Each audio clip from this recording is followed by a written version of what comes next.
gente tem o que colher, para que o pão que venha a ser por nós assado seja sinal traçado de viver. Faz tua nova casa na varanda do velho chão, convida o teu irmão pra vir morar contigo. Planta paredes novas feitas para servir de lar e abrigo.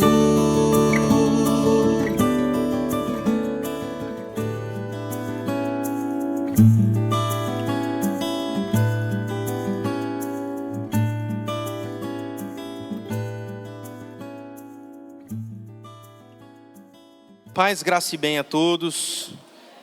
Estava com saudade dos meus irmãos e orei por todos vocês durante o recesso, que foi um recesso também de renovo espiritual e descanso espiritual. E esse tipo de renovo você alcança em comunhão com Deus, através da devoção. Então, nós estamos começando algo novo esse ano, que foi uma direção de Deus e uma pesquisa a respeito de como fazer a nossa igreja, nas primeiras semanas do ano, já entenderem a direção para a nossa igreja durante este ano. Então, por isso que o nome da série é Direção. Na verdade, a série é um gênero e as mensagens são as espécies desse gênero, digamos assim. Então, a gente vai começar a fazer esse teste a partir desse ano. No ano que vem também, em janeiro, nós teremos essa série de direção. Todo ano a série vai ser direção. O que vai mudar é a temática. E hoje nós iremos falar a respeito do estado da igreja em 2025. E esse estado da igreja, ele pode ser um estado local, da nossa igreja local, ou então o que nós temos vivido enquanto igreja local, nas nossas particularidades, naquilo que eu e você temos em comum. Vocês conhecem o meu nome, vocês sabem o meu nome, conhecem onde eu moro, vocês conhecem a minha família e eu conheço a de muitos de vocês. E isso tem a ver com a nossa igreja local, mas também nós talvez poderemos falar também sobre o estado da igreja como um todo, o que está acontecendo na igreja global, quais são as tendências, quais são os pontos fracos que temos vivido nessa geração, o que podemos melhorar. E esse ano nós iremos falar a respeito do estado da igreja em 2025, da igreja local, especificamente. A direção que Deus tem para nós esse ano é uma direção para que nós possamos reviver a hospitalidade bíblica, porque é isso que faz com que o reino de Deus se fortaleça, é isso que faz com que pessoas sejam trazidas para cá. Eu só peço que bota a luz branca, por favor, se possível. Então eu começo com a seguinte frase. Essa frase é bíblica, e ela diz o seguinte: quando Jesus vem à nossa casa é um pouco diferente.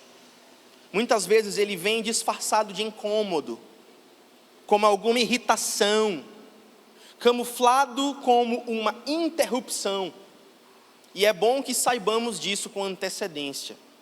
Então eu estou avisando para vocês o que pode acontecer com uma situação inusitada este ano.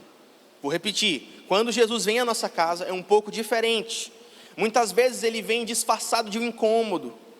Muitas vezes Jesus aparece na nossa casa como uma irritação, ou camuflado como uma interrupção. E é bom que eu e você saibamos disso com antecedência.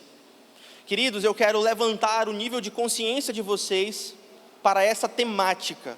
E eu quero que a partir de hoje, o ano de vocês seja dirigido nesse pensamento de hospitalidade. Nós iremos ler 3 trechos das Escrituras hoje. 1 Pedro capítulo 4, versículo 9, Hebreus capítulo 13, versículos 1 e 2, e Filipenses capítulo 2, versículos 14 e 15. Então eu vou ler e você leia junto comigo aí na sua Bíblia. Quem não trouxe Bíblia, acompanhe conosco junto à projeção. Então esse é o estado da igreja. Essa é a direção que nós temos para a nossa igreja esse ano. E nós iremos começar pedindo que o Espírito Santo direcione a nossa mente para essa visão este ano. Em primeiro lugar, 1 Pedro capítulo 4, versículo 9, diz assim: abram a sua casa de bom grado para os que necessitam de um lugar para se hospedar. Abram a sua casa de bom grado para os que necessitam de um lugar para se hospedar. Hebreus capítulo 13, versículos 1 e 2, diz assim: continuem a amar uns aos outros como irmãos, e não se esqueçam de demonstrar hospitalidade, porque alguns, sem o saber, hospedaram anjos. Você já parou para pensar nisso? Alguns, sem saber, hospedaram anjos. E Filipenses capítulo 2, versículos 14 e 15, diz assim: façam tudo sem queixas nem discussões, de modo que ninguém possa acusá-los. Levem uma vida pura e inculpável como filhos de Deus, brilhando como luzes resplandecentes no mundo cheio de gente corrompida e perversa. Queridos, este ano nós estamos experimentando algo novo, como eu já disse. Nós queremos dar 1 ou 2 ou 3 mensagens todo início de ano, que é a direção da igreja, e hoje é essa mensagem. Especificamente em 2025, nós vamos explorar o chamado bíblico, a hospitalidade cristã, ou a hospitalidade bíblica, ou a hospitalidade cristocêntrica. Nós vamos falar a respeito da hospitalidade em um mundo extremamente individualista. E o que Deus quer para a sua igreja em um mundo como o nosso? Deus quer que neste mundo extremamente individualista, eu e você restauremos e experimentemos novamente o poder da hospitalidade bíblica. Além disso, enquanto eu e você exercemos a hospitalidade, Deus deseja que nós não reclamemos e não murmuremos e nos arrependamos de uma atitude de murmuração. Então é mais ou menos o seguinte: você vai começar o seu ano confessando a Deus, para que você comece no caminho certo diante dele. E isso é uma realidade para todos nós. Primeira coisa que minha esposa e eu fizemos na primeira oração, na primeira devoção que nós tivemos como família no ano de 2025, foi confessar a Deus, para que nós comecemos na linha reta com Deus, para que nós comecemos no passo certo com Deus, para que nós comecemos, como diz o ditado popular, com o pé direito. Obviamente que em um mundo extremamente individualista, Deus quer que a sua igreja restaure o poder da hospitalidade, o poder da hospitalidade, o poder da caridade. Existe um poder na caridade cristã, existe um poder que é muito maior do que um poder político, existe um poder que é muito maior do que o poder argumentativo, existe um poder na hospitalidade e na caridade cristã. E este ano, depois de 3 anos aproximadamente, nós estruturando a igreja, a nossa igreja está começando a mudar de cara. Não sei se você percebeu isso já. Nós estamos mudando algumas coisas por aqui, e Deus está nos dando uma direção para esse ano, para tirar a ênfase ministerial mais da liderança e dar mais para vocês, porque vocês são o povo de Deus, amém? Vocês têm trabalho a fazer. Aí eu pergunto para você: qual foi a última vez que você foi hospitaleiro? Ah, pastor, quem estava com saudade do pastor, né? Ah, pastor, ser hospitaleiro não é para mim. Então o que você está dizendo na verdade é que o cristianismo não é para você, porque o cristianismo é uma religião, e Tiago fala a respeito de uma verdadeira religião, que é uma religião essencialmente hospitaleira. Então você quer uma direção de Deus para a sua vida? Você quer uma palavra profética para 2025? Aqui está. Você precisa exercer a hospitalidade. Então Deus quer que nós comecemos o ano já olhando para um alvo que é um tanto quanto esquecido entre os crentes modernos, que é o alvo da hospitalidade e da caridade cristã. E nós iremos olhar a hospitalidade a partir de 3 prismas. O primeiro, a hospitalidade como uma resposta. Em segundo lugar, a hospitalidade como uma fonte de vida espiritual. E em terceiro lugar, a hospitalidade como arma de defesa. A hospitalidade como arma de defesa. Quantos querem direção de Deus neste ano? Digam amém. Pergunte para a pessoa que está do seu lado: você foi hospitaleiro esse ano já?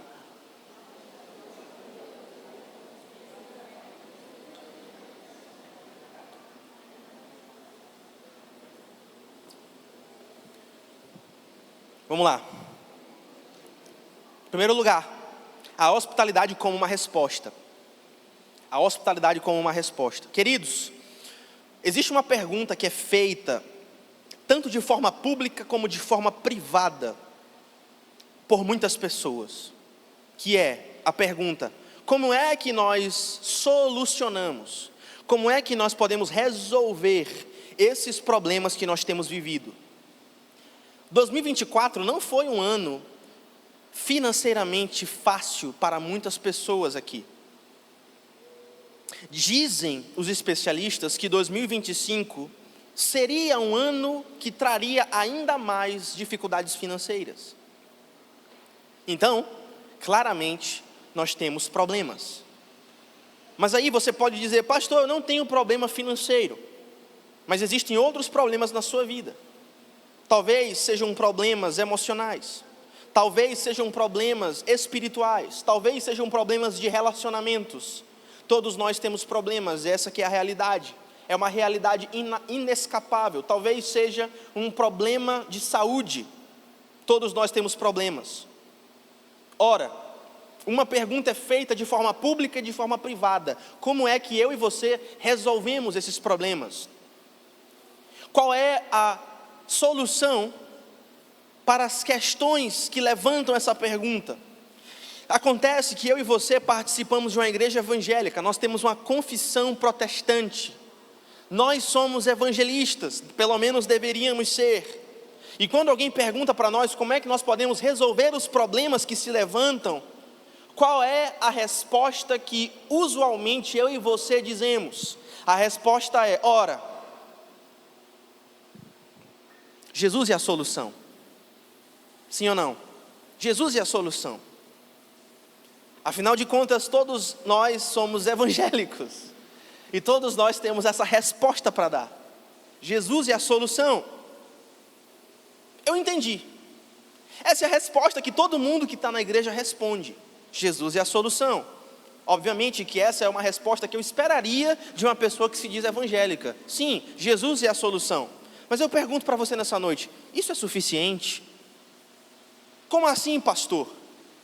Ora, você me dizer que Jesus é a solução e não me dizer como Ele é a solução, eu pergunto para vocês: vai resolver ou não vai resolver o meu problema?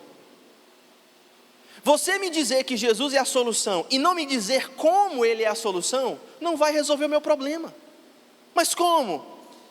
Como é que Jesus é a solução para os problemas reais do dia a dia? Como é que Jesus é a solução para os problemas cotidianos que você vê, que você sente, que você vive? Como é que Jesus é a solução para os problemas práticos? Como é que você vai dar um tutorial para uma pessoa que está passando por um problema? Olha, você faz isso e depois aquilo. E depois você encaixa Jesus nessa solução. E então você vai encontrar uma solução e uma resposta para essa pergunta. Agora perceba, ao mesmo tempo que o mundo está em desordem, como se tudo estivesse fora de controle, por outro lado, na nossa igreja, Ponto Bereia, nós temos experimentado uma qualidade espiritual que reflete o cuidado de Deus. Quantos foram abençoados em 2024 aqui na Ponto Bereia? Digam amém.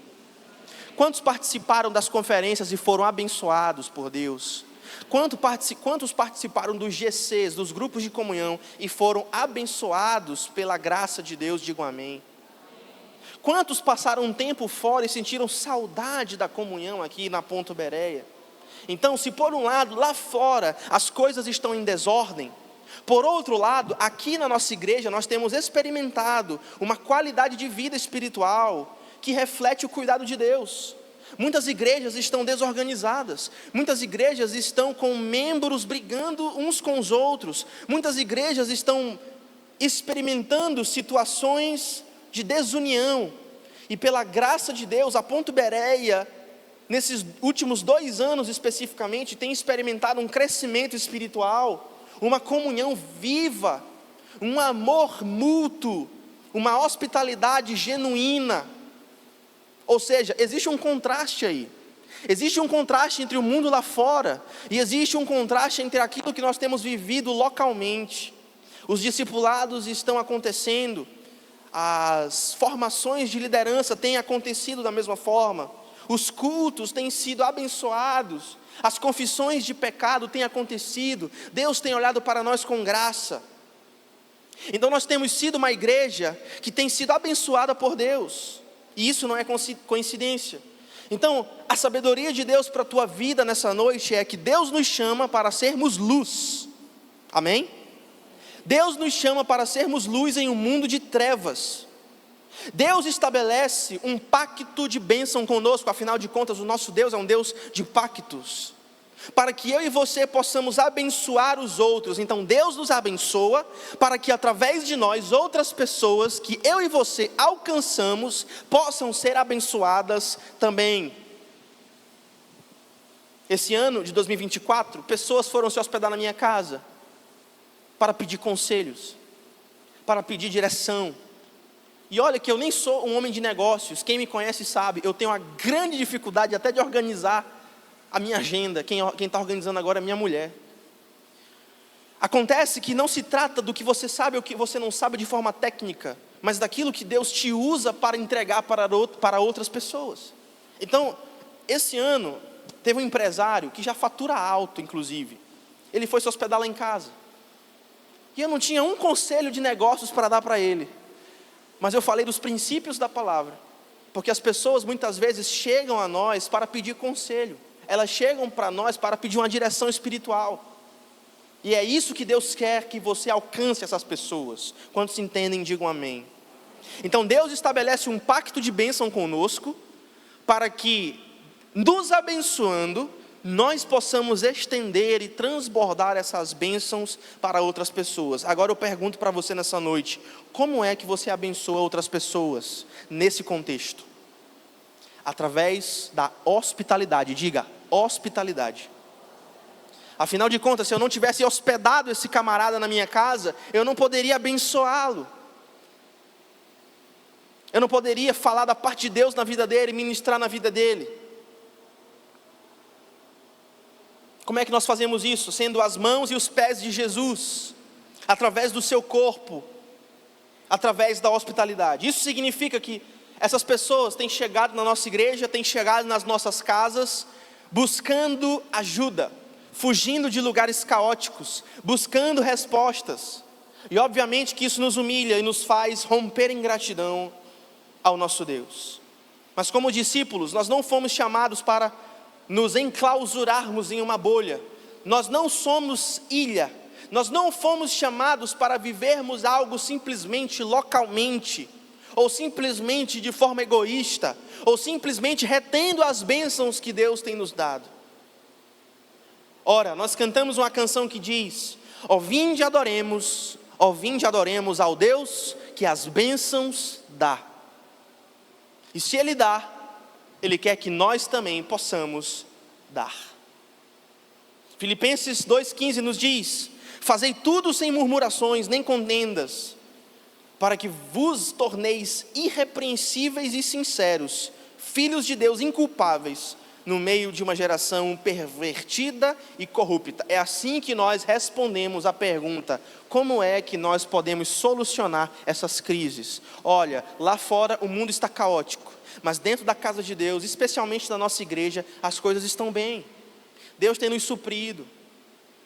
Muito embora pessoas não tenham sido fiéis o tempo todo com dízimos e ofertas, e eu preciso falar isso aqui, mas Deus tem nos suprido. Deus tem aberto portas. Deus tem trazido pessoas de outros estados. Deus tem trazido pessoas buscando soluções e buscando ajuda. E como é que nós alcançamos essas pessoas? Como é que nós estabelecemos um contraste entre o mundo caótico lá fora e a casa de Deus ordenada e cheia de paz? Através da hospitalidade. Então esse é o primeiro ponto da mensagem de hoje. A hospitalidade como uma resposta.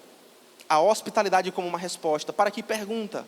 A pergunta: como é que nós resolvemos as coisas? Através das mãos e dos pés de Jesus, através do seu povo se movendo em hospitalidade. Queridos, O segundo ponto é a hospitalidade como fonte de vida espiritual. A hospitalidade como fonte de vida espiritual. Em primeiro lugar, nós devemos lembrar que a hospitalidade não é somente uma sugestão do Senhor, mas é uma ordenança. O apóstolo Pedro nos exorta: abram a casa de bom grado para os que necessitam de um lugar para se hospedar. Quantos de vocês conseguem dizer, olhando nos meus olhos e nos olhos de Deus, que conseguem abrir a casa de bom grado para aqueles que necessitam de um lugar para se hospedar? A hospitalidade é parte fundamental do reino de Deus. E todos vocês aqui que me ouvem nessa noite, ou então a maioria de vocês, fazem parte desse reino. E vocês são chamados à hospitalidade, mesmo quando os outros falham em corresponder às nossas expectativas. Afinal de contas, servir quando outros falham conosco é exatamente o que significa ser cristão.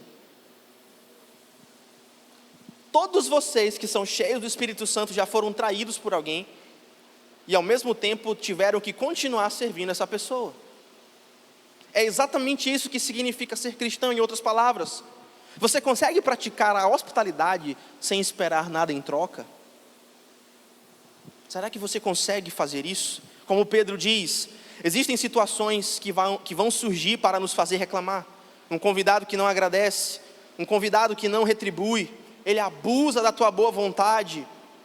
Mas a hospitalidade bíblica não é sobre o comportamento da outra pessoa, mas é sobre os nossos corações diante de Deus. Filipenses 2,14 nos diz: façam tudo sem queixas e nem discussões. Sabedoria de Deus para a tua vida. A reclamação, a murmuração é um ato grotesco de ingratidão e incredulidade, que não tem nada a ver com o amor supremo de Cristo através da hospitalidade. E nós iremos ver daqui a pouco que o próprio Deus foi hospitaleiro conosco. Mas isso a gente vai guardar para daqui a pouco. Isso não tem nada a ver com o próprio exemplo de Cristo Jesus. Isso não tem nada a ver com uma atitude que se espera de alguém que é habitado pelo Espírito de Cristo. Agora, isso fica ainda mais profundo quando nós observamos não somente que nós representamos o amor de Cristo. Presta atenção, é verdade que eu e você representamos o amor de Cristo. Isso é verdade. Mas o próprio Cristo se manifesta nos nossos atos de amor e serviço. Ele aparece para nós. Ele se faz presente nos atos de serviço e hospitalidade. A prática da hospitalidade nos garante, pelas Escrituras Sagradas, que até o menor ato, como oferecer um copo de água para uma pessoa que está precisando, em seu nome, será lembrado no dia do julgamento. Até um copo de água que você dá, uma marmita que você dá, uma pessoa que você hospeda, uma pessoa para quem você mostra misericórdia, um tempo que você despende para ouvir alguém que está precisando de ajuda. Quantos de vocês ouviram esse ano? Quantos de vocês tiraram um tempo da sua semana para ouvir alguém que está precisando e que não é da sua família? Porque muitas vezes Deus te deu a graça de você estar em uma família que no momento não está precisando de tanta ajuda, mas existem outras famílias que estão precisando de ajuda. E quanto do seu tempo você desprendeu para ouvir essas pessoas?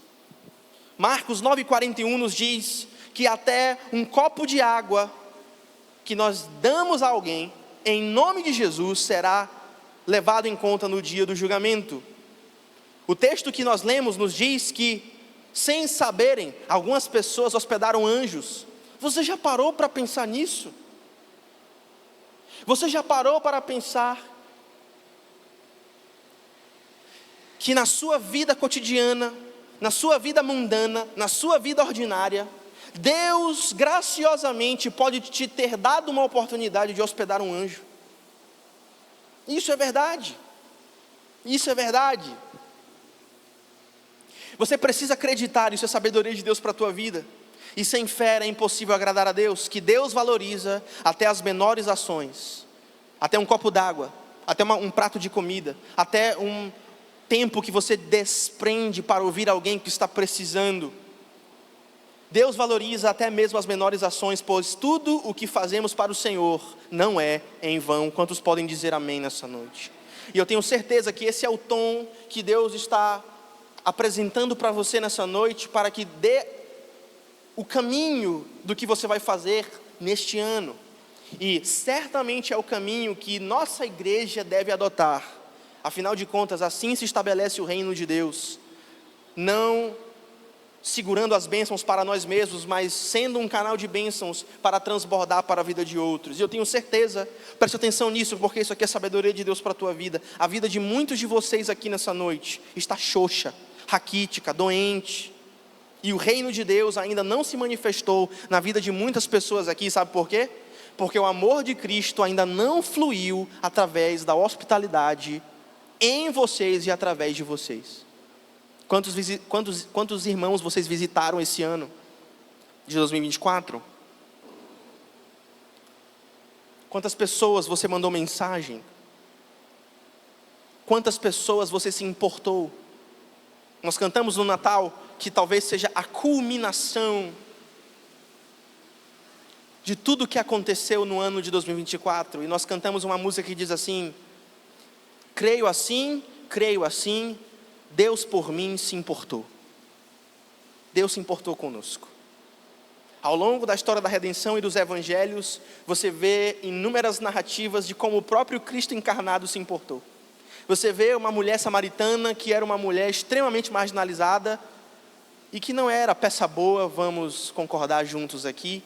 E você vê aquela mulher indo ao meio-dia buscar água, e Jesus estrategicamente diz aos seus discípulos para irem comprar carne, e ele se importa com aquela mulher de tal forma que providencia um encontro deles dois para poder mudar a vida dela. Ainda assim, ele se importa com o clamor de um cego que diz: Jesus, filho de Davi, tem compaixão de mim. Ainda assim, ele se importa com um toque de uma mulher que vivia há 12 anos subjugada por uma enfermidade, e ele a cura pelo seu grande amor e pelo seu grande poder. Para quantas pessoas você permitiu que o fluxo da graça de Cristo fluísse através da sua vida? E se você responde não para essa indagação, eu posso dizer para você que talvez seja por isso que a sua vida está xoxa, raquítica, doente. Talvez seja por isso que o reino de Deus ainda não se manifestou na sua vida. Porque o amor de Cristo ainda não fluiu. Em outras palavras, na hospitalidade, melhor dizendo, existe renovo espiritual. Existe vida espiritual na hospitalidade cristã. E nós devemos começar o ano da bondade de Deus nessa igreja, nesse tom. Quantos entendem, digam amém. Não é, querido, sobre você abrir a porta da sua casa somente. É sobre você abrir o seu coração para o favor de Deus.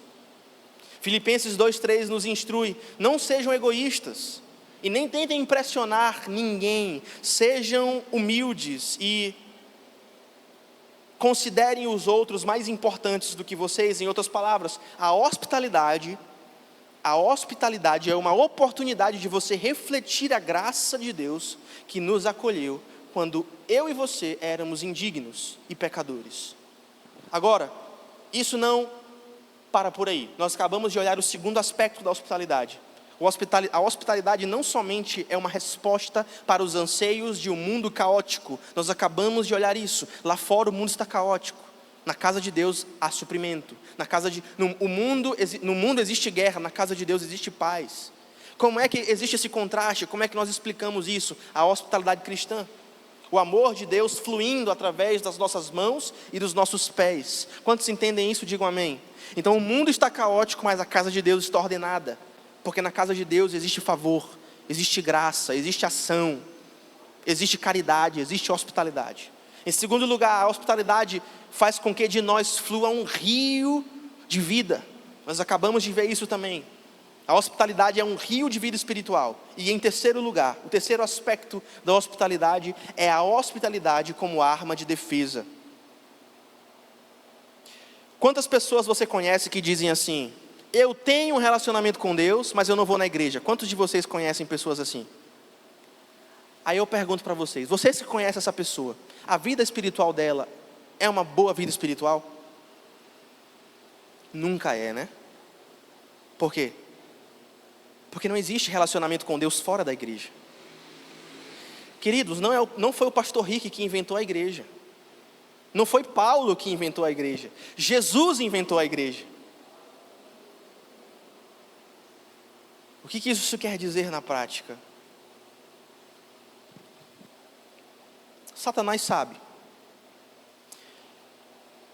Satanás sabe que a primeira coisa que ele precisa fazer para te enfraquecer é te tirar da comunhão e da comunidade.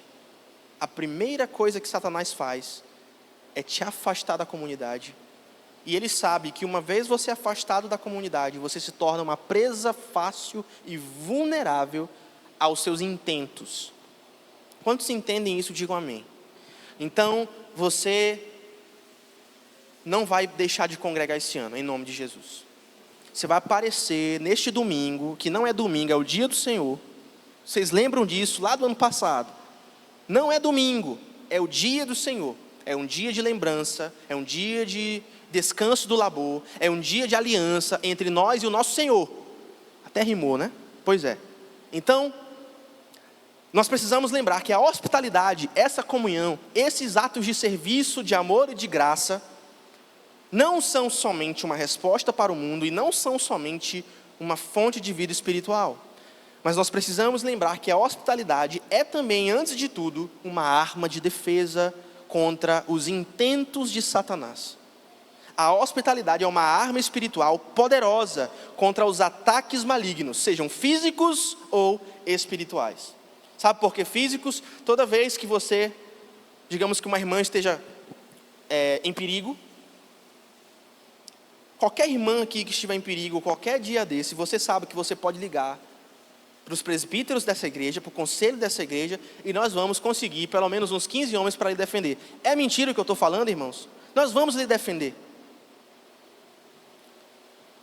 Qualquer outro tipo de vulnerabilidade, seja uma vulnerabilidade social, pastor, estou precisando de um dinheiro para pagar uma conta de luz. Você sabe que você não vai ficar sem assistência. Vocês sabem disso. Ou seja, a hospitalidade é uma arma de defesa contra todos os tipos de fraqueza, inclusive espirituais. Porque se você estiver debaixo de ataque maligno, se você estiver debaixo de opressão, se você estiver debaixo de perseguição, você sabe também que você pode ligar para nós, você pode mandar mensagem para nós e dizer assim: orem por mim porque eu estou precisando de oração. E você sabe que nós iremos orar por você. Ou seja, não existe nenhum ponto negativo na comunhão dos santos. Você entende isso? Você entende isso? Você precisa entender isso. Não existe absolutamente nada que eu e os meus irmãos como igreja possam dar para você que alguém lá do mundo possa dar melhor. Nada. Tudo que a casa de Deus, tudo que o povo de Deus pode entregar para você é infinitamente maior do que e melhor do que qualquer outra coisa que alguém pode achar que pode te dar lá fora. Você precisa entender isso. Você precisa internalizar isso. Porque se você não entender isso, Satanás vai conseguir te segregar da vida da igreja e você vai se tornar uma presa fácil para os seus intentos. Você entende isso? Pedro escreve: a sua fé será provada como pelo fogo. Pedro está falando para que nós sejamos hospitaleiros, porque nós seremos preparados para passar pela prova. Em outras palavras, sabe como é que você prepara pela prova dando glória a Deus? Sendo hospitaleiro. É isso que Pedro está dizendo. Não existe uma forma mais eficaz de você se preparar para a perseguição e para os tempos difíceis do que você exercendo e vivendo a hospitalidade. É isso que Pedro está dizendo. Ou seja, muitas pessoas quando estão em luta se afastam da comunhão. Pedro está dizendo justamente o contrário. Quando você estiver debaixo de luta, entre na comunhão, envolva-se na comunhão, exerça a hospitalidade. É poderoso esse ensino, porque livra-nos de tantas falácias, livra-nos de tantas mentiras que muitas vezes somos levados a acreditar. Ah, na igreja vão me julgar. Não, meu irmão, pode até ser que um ou outro te julgue, mas mesmo com o julgamento lá existe restauração. E Deus usa essas imperfeições para mostrar a sua graça e a sua glória, porque o seu poder se aperfeiçoa não na perfeição, mas na fraqueza. Queridos, ok, queridos, quantos de nós já fomos derrotados porque ficamos vulneráveis, longe da comunhão? Quantos de vocês já foram derrotados porque ficaram vulneráveis, longe da comunhão? E sabe quem sabe disso? O diabo sabe disso. Quando nós abrimos as nossas portas das nossas casas, e quando nós abrimos os nossos corações, e não somente as portas das nossas casas, nós estaremos prontos para resistirmos ao fogo. Muitas vezes, em tempos de grande dificuldade e perseguição, particularmente, eu não precisava ouvir mais uma palavra de encorajamento. Eu não precisava ouvir mais um sermão sobre como Deus é poderoso para me livrar. Eu não precisava ouvir nada disso. A única coisa que eu precisava era da presença física dos meus irmãos junto comigo. E só a presença física dos meus irmãos comigo já era um instrumento que Deus usava para me curar. Vocês entendem isso? Nós não precisamos de mais um sermão. Obviamente que os sermões são importantes, mas eles são limitados no seu poder de restauração. Eu e você precisamos nos curar estando perto uns dos outros. Você entende isso? Você precisa entender isso. Você precisa internalizar isso. Você precisa fazer com que essa teologia da hospitalidade faça parte da sua medula, faça parte dos seus ossos. Você incorpore isso na sua vida. Porque senão a sua vida está xoxa, capenga, doente. E não é isso que Jesus quer para você. Queridos, os nossos inimigos, sejam físicos ou espirituais, os nossos inimigos, sejam políticos, institucionais, eles querem nos isolar. Eles querem nos isolar. Porque quando eles nos isolam, especialmente a mídia, quando nós estamos isolados, nós acreditamos em tudo que a mídia conta para nós. Quando nós estamos isolados. Eu lembro que na época da Covid tinha um youtuber chamado Átila Yamarino. Esqueci o nome, não é Átila Yamarino, perdão. Átila Yamarino o nome dele, era um biólogo. E eu lembro que ele fez uma live no início da Covid dizendo o seguinte: fique em casa. Fique em casa, porque até o final de agosto, isso era em março, ou abril, até o final de agosto, 1 milhão de pessoas vão morrer de Covid. Agora você imagina uma pessoa que está isolada em casa, longe da congregação, porque não poderia mais congregar, não poderia mais para a igreja. Eles disseram que igreja não é essencial. Aonde, meus irmãos, que a igreja não é essencial? Quem é que tem o direito de dizer que a igreja não é essencial? Vocês entendem a loucura em que nós estamos? Aí eles disseram: fique em casa. Aí uma pessoa que está em casa, muitas vezes não tem o suporte familiar adequado, muitas vezes não tem pessoas sábias ao seu redor para lhe dar conselhos. Aí elas vão ouvir um youtuber desse, dizendo que até agosto 1 milhão de pessoas vão morrer. Aí essa pessoa adoece, ela fica depressiva, ela fica ansiosa. Por quê? Porque Satanás sabe que para nos vulnerabilizar, ele precisa nos isolar. Porque quando nós estamos isolados, nós acreditamos em qualquer coisa que nos dizem. Vocês entendem isso? Quando nós estamos isolados, quando nós estamos sozinhos, Satanás usa isso para fazer com que nós acreditemos nas mentiras dele. Quando nós estamos isolados, nós nos separamos uns dos outros e nos tornamos presas fáceis. E os inimigos de Deus sabem disso. Os inimigos de Deus sabem que quando nós estamos sozinhos, nós somos mais suscetíveis a acreditar nas mentiras e nos conformar com o mundo. E a hospitalidade, que sabe o que ela faz? Ela nos protege disso. Agora, em outras palavras, Satanás quer que nós fechemos as portas e nos afastemos uns dos outros. Ele sempre vai querer fechar a igreja. Sempre, 100% das vezes, ele sempre vai tentar nos separar uns dos outros, nos isolar uns dos outros. E nós jamais podemos permitir que isso aconteça, porque ele sabe que a hospitalidade não é somente uma resposta para os anseios de um mundo caótico, a hospitalidade também não é somente uma fonte de vida, mas a hospitalidade também é um ato de resistência. É um ato de resistência. E não é essas besteiras de Universidade Federal, né? Se fere a minha existência, serei resistência. Não é essas besteiras não, gente, pelo amor de Deus. É resistência de verdade. Sabe por quê? Porque ao longo da história da humanidade, sabe quem foi resistência de verdade? O povo de Deus, perseguido, caçado. Nós somos resistência de verdade. Sempre foi assim e sempre será assim, até Deus estabelecer o seu reino para todos sempre, e os reinos desse mundo se tornarem o reino do Senhor nosso Deus. Sempre nós somos resistência. E como é que nós somos resistência? Hospitalidade, estando juntos, nos reunindo, nos fortalecendo mutuamente, fazendo cultos de gratidão. Sexta-feira teve um culto de gratidão lá nos irmãos do Gapara. Eles não aguentam ficar sem culto, né? Tiveram que fazer um sexta-feira. Eu nem estava preparado.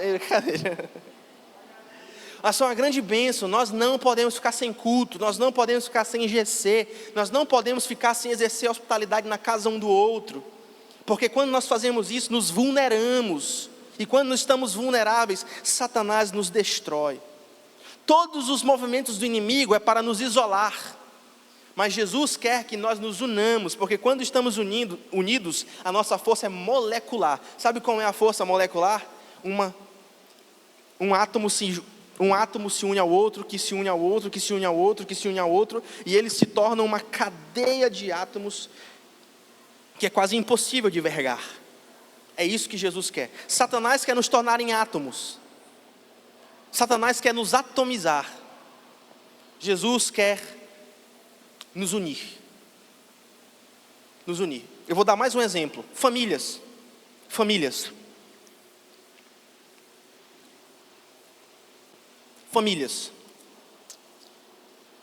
Uma família estruturada, com pai e mãe bem casados, os filhos sendo bem criados, com a presença dos seus pais, com a educação dos seus pais, eles são menos suscetíveis a entrar na criminalidade. Isso é um dado estatístico. É uma pesquisa da FGV, salvo engano, de 2010. Foram 2 economistas da Faculdade Getúlio Vargas que fizeram essa pesquisa. Famílias unidas, famílias que têm o pai e mãe, famílias que criam seus filhos, que dão atenção para os seus filhos, os incentivos corretos, o lazer correto. Os filhos têm menos tendência de entrar para a criminalidade, enquanto que mães solteiras, por qualquer que seja o motivo, têm mais chance de verem os seus filhos enredando para a criminalidade. Isso é um dado estatístico. Ora, se a razão disso não é teológica, nós acabamos de falar sobre isso. Satanás, ele sempre quer atomizar os processos familiares. Ele quer que pais estejam distantes de filhos, filhos estejam distantes de pais, cônjuges estejam distantes uns dos outros. Satanás sempre se move nesse fluxo de isolar. Vocês entendem isso? Enquanto que Jesus quer que nós estejamos juntos. E não é somente na igreja, não é somente na família, é em qualquer circunstância. Enquanto que Satanás quer nos atomizar, enquanto que Satanás quer nos isolar, Jesus quer que nós vivamos hospitalidade, koinonia e comunhão. É um ato de resistência. Diga para a pessoa que está do seu lado, é um ato de resistência. Diga para a pessoa que está do seu lado, vir à igreja no dia do Senhor é um ato de resistência. Inclusive, não precisa mais falar, inclusive, quando você estuda a salmodia, o Halel, né? Na verdade não o Halel, mas os cânticos de romagem. Os cânticos de romagem era quando o povo de Deus se encontrava especialmente em Jerusalém para a adoração, uma vez por ano. Uma vez por ano o povo de Deus, que não morava em Jerusalém, mas moravam em outras províncias da nação de Israel, eles se uniam para adorar. Enquanto eles iam para o culto, sabe o que eles cantavam? Cânticos de romagem. E sabe o que é um cântico de romagem? Um cântico de resistência. É um cântico contra os salteadores, é um cântico contra os assaltantes, é um cântico contra os malfeitores, é um cântico contra os ladrões.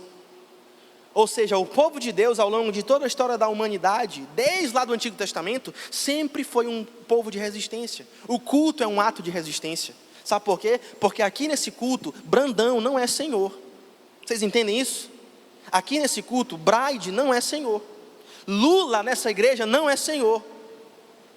Vocês entendem isso? Lá, na época de César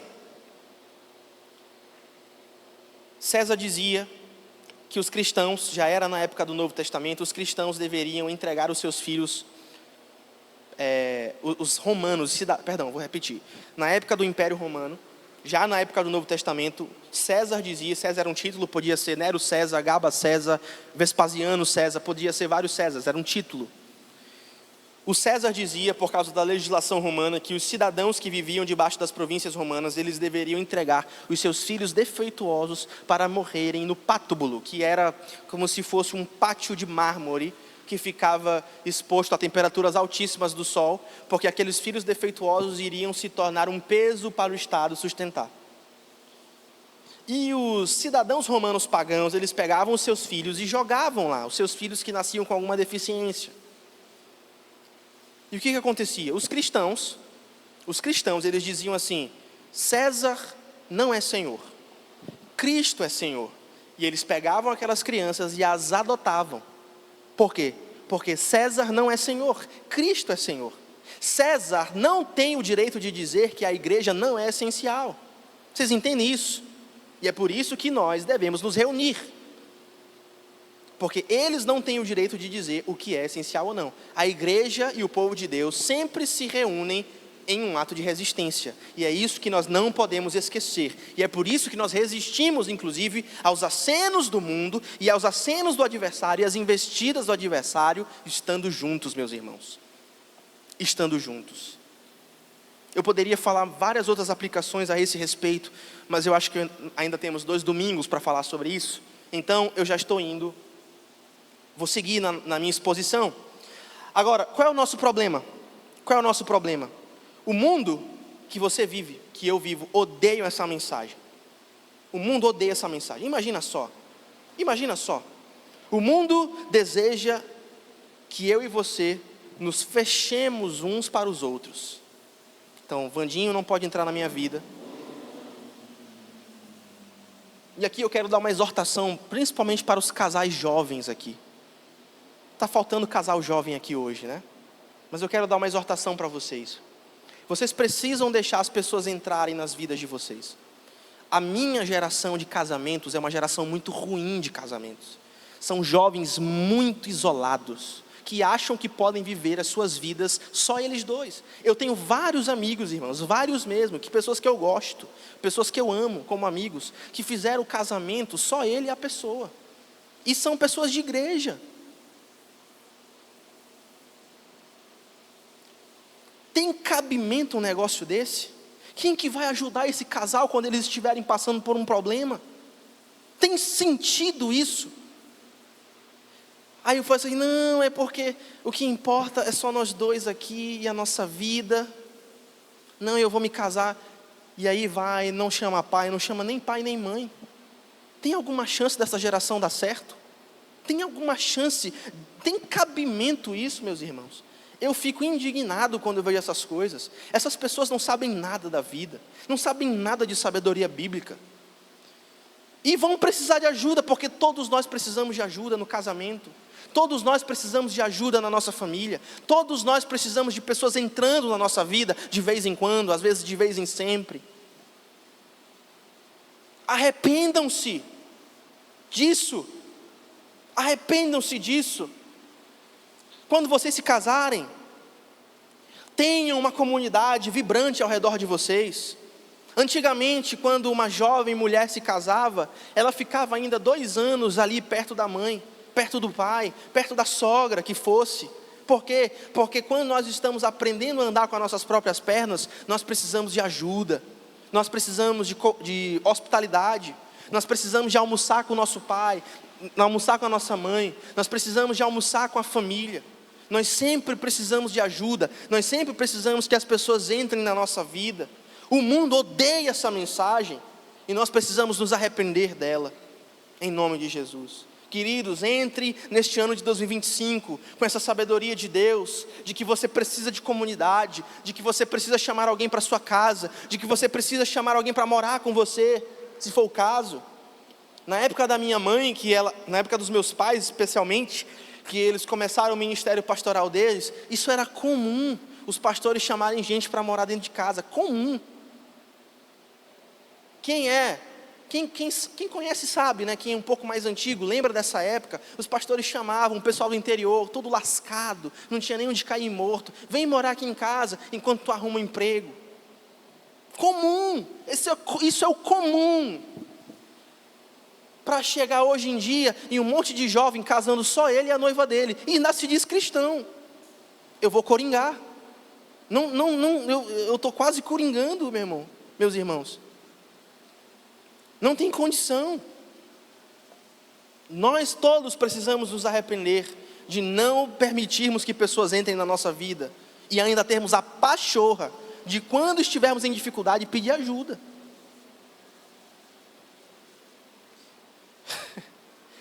Se você for pensar num ponto de vista pactual, se você não tem compromisso com a igreja, eu tenho que ter compromisso com você?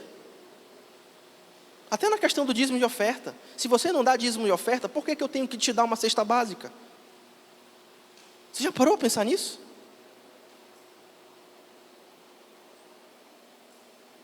Queridos, o mundo que nós vivemos deseja que nós nos fechemos uns para os outros. Você não pode entrar na minha vida, eu não posso entrar na sua.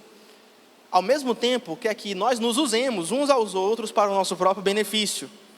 Mesmo que esse benefício nem exista, afinal de contas, quando nós usamos uns aos outros, nós estamos, na verdade, nos destruindo. Então, o pecado diz assim, só que o pecado nos deixa burros e esquizofrênicos, né? Essa é uma esquizofrenia causada pelo pecado. Ao mesmo tempo que a gente se fecha um para o outro, a gente quer usar um ao outro e se beneficiar do outro, que a gente não deixa entrar na nossa vida. Então, uma esquizofrenia. O pecado nos deixa esquizofrênicos, além de burros. A verdade, queridos, é que uma vida centrada em nós mesmos é uma lógica de pecado. Sem hospitalidade é uma lógica de pecado.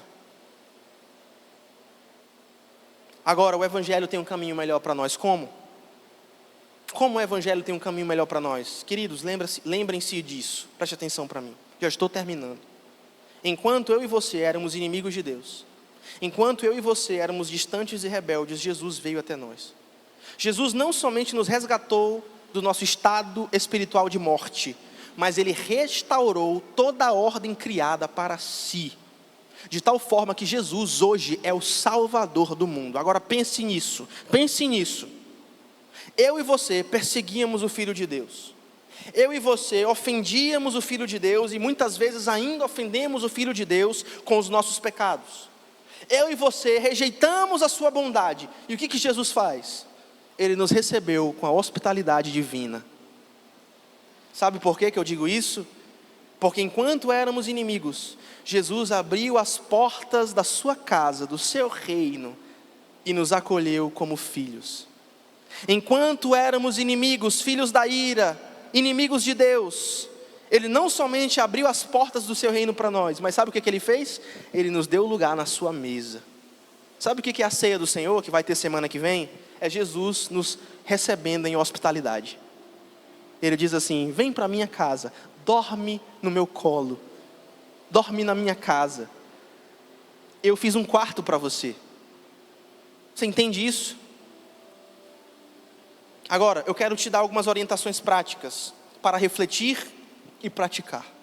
Crentes, vocês foram lembrados hoje dos seus deveres. Quantos foram confrontados por essa mensagem hoje? Digam amém. Hoje vocês foram lembrados dos seus deveres.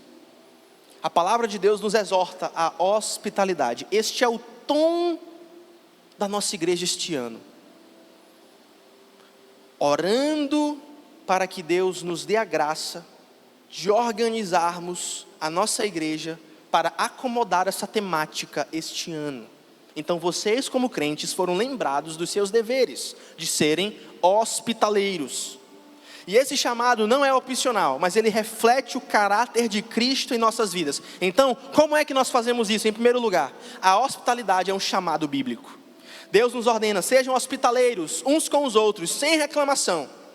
Pastor, mas ele deixou uma toalha molhada na minha cama, sem reclamação, em nome de Jesus. Pastor, mas ele deixou a pasta de dente sem a tampa, sem reclamação, em nome de Jesus. Pastor, ele nem lavou o prato. sem reclamação em nome de Jesus. Pastor, ele nem deu a descarga.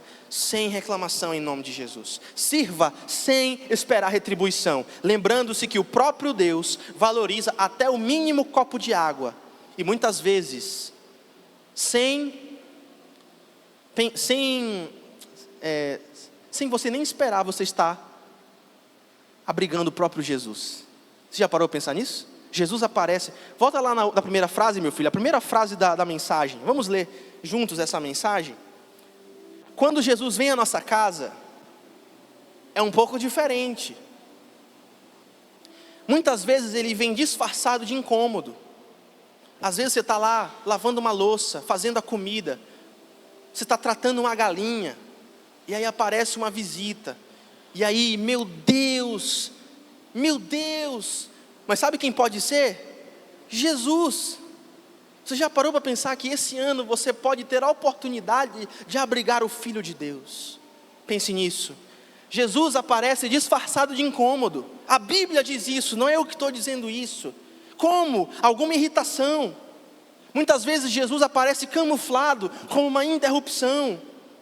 E é bom que saibamos disso com antecedência. Então eu estou te avisando no primeiro domingo do ano, para você se preparar para uma interrupção, para você se preparar para um incômodo, porque sem saber você pode estar brigando anjos, ou então o próprio Jesus. Louvado seja o seu santo nome. Então a hospitalidade é uma ordem, é uma ordenança. Em segundo lugar, a hospitalidade é um ato de resistência espiritual. Vamos lá, todo mundo no WhatsApp depois, né? Aquele emojizinho assim, ó, da resistência. Resistência espiritual. Queridos, em tempo de perseguição você precisa de uma igreja. Amém?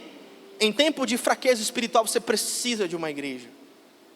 Você precisa de um discipulado, você precisa de um encontro de homens, um encontro de mulheres. Este ano queremos suprir essa necessidade da igreja, fazendo discipulados de homens, discipulados de mulheres, mega discipulado, mega célula. Por que não? Precisamos uns dos outros, precisamos olhar a cara um do outro. Muitas vezes, eu olhar para a cara de um homem de Deus, uma mulher de Deus, isso já me santifica. Eu já fico totalmente envergonhado de como eu sou um miserável. Eu olho para a cara daquele irmão, meu Deus, como eu quero ser igual a ele. Nós precisamos de resistência, e nós alcançamos isso através da hospitalidade bíblica. Além disso, por último, a hospitalidade reflete o coração de Deus. Reflita sobre o coração de Deus para você. Deus te chamou e te recebeu na casa dele, na sua mesa. Domingo que vem nós estaremos sentando, experimentando a hospitalidade do próprio Deus. Sentando na sua mesa, recebendo da sua seiva espiritual, da sua graça, do seu favor e da sua presença. Louvado seja o seu santo nome. Queridos, esse ano minha esposa e eu vamos mudar para uma casa maior. Deus tem abençoado. Deus abriu a porta para nós irmos para uma casa maior, uma casa melhor e maior. Não precisaremos mais subir 4 andares com um monte de compra, né? Louvado seja Deus. E uma das coisas que nós fizemos, um pacto esse ano, foi nós separarmos um orçamento do nosso mês, uma parte do nosso dinheiro, para receber pessoas na nossa casa. Esse ano de 2024, já recebemos várias pessoas. Mas esse ano de 2025, nós vamos destinar um dinheiro para receber pessoas na nossa casa. E fique ligado que pode ser um de vocês. Vocês podem receber um WhatsApp. Vem jantar junto comigo. Vamos ter comunhão uns com os outros. Vem dormir aqui em casa. A gente já até combinou, a gente vai fazer, né, uma mesa assim, uma mesa mesmo, aqueles negócios de restaurante, né? Sabe que serve um negócio de restaurante que tem um foguinho assim embaixo? A gente quer aquilo para as nossas visitas. Sabe por quê? Porque isso é o que glorifica a Deus. Isso é o que dá glórias ao nome de Deus. E eu quero incentivar você nessa noite. Eu já quero que você comece esse ano com uma dor no peito, de incômodo, para que você deixe Deus te usar nesse ano. Chame alguém para a tua casa, não precisa ser cristão. Chame uma pessoa incrédula, ganhe ela para Cristo, ganhe ela para você. Ministra sobre a vida dela. As pessoas estão precisando de uma amizade como você.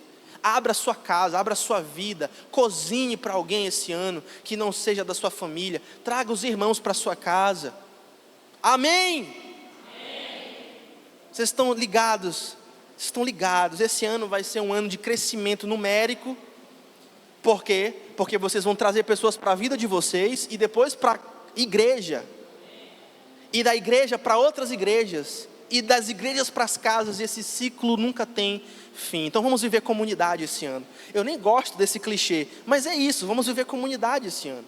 Vamos jantar na casa uns dos outros. Vamos fazer do grupo de comunhão um dia memorável de hospitalidade e de amor cristão e caridade cristã. E é isso que Deus quer para nós. Abra a sua casa, abra a sua vida, abra o seu coração em nome de Jesus. Agora, com os corações crentes, recebam a bênção do seu Deus. Aquele que é poderoso para guardá-los de tropeçar e de apresentá-los sem culpa diante da presença da sua glória, com transbordante alegria, ao único Deus sábio, sejam dadas glória e majestade, domínio e poder, agora e para todo sempre. E a igreja concorda em fé dizendo, amém, amém e amém.